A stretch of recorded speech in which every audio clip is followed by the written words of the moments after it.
एक छोटे से गांव में एक प्यारा सा परिवार रहता था। इस परिवार के मुख्य रूप से 3 लोग थे, पति, पत्नी और उनकी छोटी बेटी प्रीति। प्रीति का जन्म जब हुआ तो पूरे गांव में खुशी की लहर दौड़ गई थी, लेकिन एक दिन प्रीति की मां सविता का अचानक निधन हो गया। सविता का निधन परिवार के लिए एक बहुत बड़ा दुख था। पति अरुण और प्रीति दोनों ही इस दुख को सहन नहीं कर पा रहे थे। सविता की मृत्यु के कुछ महीने बाद अरुण ने एक नई शुरुआत करने का निर्णय लिया। उसने पुनर्विवाह करने का फैसला लिया ताकि प्रीति को एक नई माँ का प्यार मिल सके और वह एक नई जिंदगी की ओर बढ़ सके।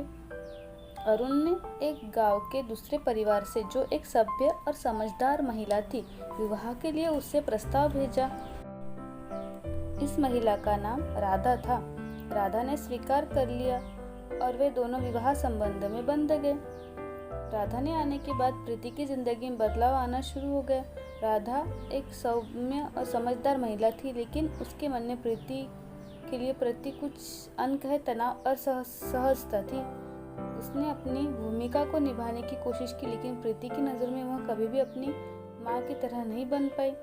राधा ने प्रीति को स्कूल जाने, अच्छे कपड़े पहनने और अच्छा खाना देने की पूरी कोशिश की, लेकिन प्रीति के दिल में अभी भी अपनी माँ की कमी खल रही थी। प्रीति राधा को माँ के रूप में स्वीकार नहीं कर पा रही थी और उसकी आंखों में हर वक्त सविता की यादें ताज़ा रहती थी। राधा भी इस स्थिति को समझती थी, लेकिन उसे कभी कभी यह महसूस होता था कि प्रीति उसकी और एक सौतेली माँ की नज़र से देखती है। एक दिन राधा ने सोचा कि वह प्रीति के साथ कुछ समय बिताए, उसे समझे। उसने प्रीति को अपने पास बुलाकर कहा, प्रीति, मैं जानती हूँ कि तुम्हारी माँ की कमी बहुत महसूस होती है और मैं कभी भी तुम्हारी माँ की जगह नहीं ले सकती, लेकिन मैं तुम्हें एक अच्छी सौतेली माँ बनने की पूरी कोशिश करूँगी। क्या तुम मुझसे दोस्ती करोगी? प्रीति ने चुपचाप सिर झुकाया और फिर धीरे से कहा, मैं कोशिश करूँगी, लेकिन मुझे अपनी माँ की याद आती है। समय बीतता गया और धीरे धीरे राधा और प्रीति के रिश्ते में सुधार होने लगा। राधा ने प्रीति को उसकी पसंदीदा कहानियाँ सुनाई, उसके स्कूल के प्रोजेक्ट्स में मदद की और जब प्रीति उदास होती तो राधा उसके साथ बैठती, उसे सांत्वना देती। राधा ने अपने प्रेम और समर्पण से प्रीति का दिल जीतने की पूरी कोशिश की। उसने प्रीति की पसंद नापसंद को समझा, उसके लिए एक विशेष बात की और उसकी खुशियों में शामिल होने की कोशिश की। प्रीति ने महसूस किया कि राधा सचमुच उसकी भलाई चाहती है, लेकिन उसने खुद को पूरी तरह से खुलने में समय लिया। एक दिन प्रीति बीमार हो गई, उसकी तबीयत बिगड़ गई, इतनी खराब हो गई कि डॉक्टर के पास ले जाना पड़ा। राधा ने अपनी सारी चिंताओं को किनारे रख दिया और प्रीति की देखभाल करने में जुट गई।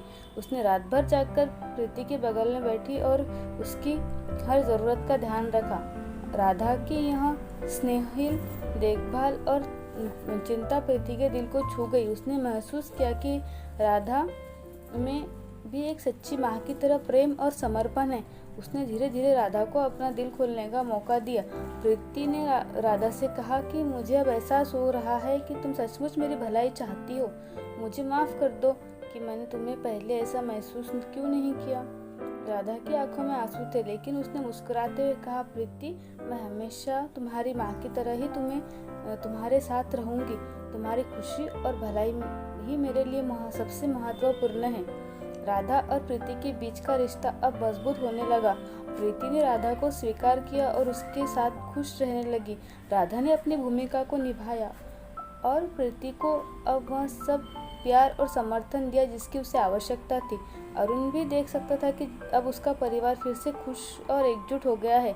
राधा ने साबित किया कि सौतेली माँ भी अपने प्यार और समर्पण से सच्ची माँ बन सकती है।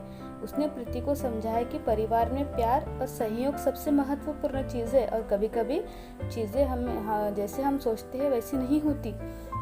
सौतेली माँ राधा ने अपनी सच्चाई, धैर्य और स्नेह से एक परिवार को फिर से एक बार जोड़ दिया और उसने यह साबित कर दिया कि रिश्ते का मूल्य केवल खून के रिश्ते में नहीं होता, बल्कि सच्चे प्यार और समझ में भी होता है। प्रीति और राधा की यह कहानी हमें यह सिखाती है कि परिवार में बंधन समय, प्रेम और समर्पण से ही मजबूत होते हैं और जब हम सच्चे दिल से एक दूसरे की देखभाल करते हैं तो सभी दिल एक साथ जुड़ जाते हैं। अब प्रीति और राधा एक खुशहाल परिवार का हिस्सा है जो एक दूसरे का प्यार और सम्मान करते हैं। उन्होंने यह समझ लिया कि सौतेले रिश्ते भी उन्हें उतने ही महत्वपूर्ण और सच्चे हो सकते हैं जितने कि खून के रिश्ते। और इस तरह एक साधारण सी सौतेली माँ ने अपने प्रेम और धैर्य से एक परिवार को पुनः एकजुट कर दिया था।